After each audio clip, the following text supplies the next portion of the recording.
तर बाबांनो, काल आमल्याच संघ होता रांडाचा आई घाला, त्यामुळं दारूचं आणि मटणाचं नियोजन लावलेलं तुम्हाला माहीतच होतं. रांड्याच्यानी मटण बिटन बनवलेलं आई घाल्याने. खरं रांड्याच्यानी मला क्वार्टर आणायला लावून गेलतो, मी क्वार्टर आणायला गेलतो. क्वार्टर आणूस तर म्हणजे रांड्याच्यानी मटण सगळं सपवून टाकलेलं. लवड्याने एक पिन फोट ठेवलं नव्हतं आई घाल्याने. नुसता रस्सा भात खाऊन दिवस काढला मी कालचा.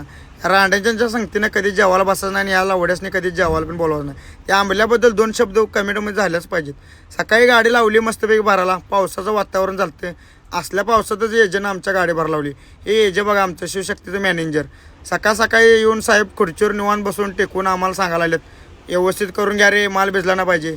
ह्या भावाला पण घेतला मध्ये ब्लॉकमध्ये, भाव आपला फॅन असल्यामुळे. इच्छा असल्यामुळे राजाच्या घराला आंघोळी आलो. राजाला म्हटलं गरम पाणी करून पाहिजे तरच आंघोळ करणार. भावानं गरम पाणी करून दिला. आंघोळ करून बाहेर पडतोय तर डॉगेश भाऊ काय 4 व्हीलरवर जाऊन सकाळचा व्यायाम करत होते मस्तपैकी. आलो इकडे पानपट्टीपाशी चौकात.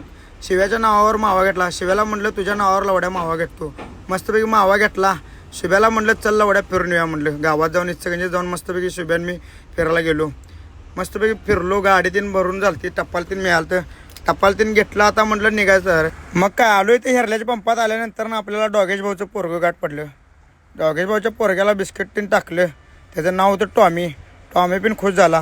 तर काय भावानो, आजचा व्हिडिओ कसा वाटला लाईक करा, शेअर करा, कमेंट करा.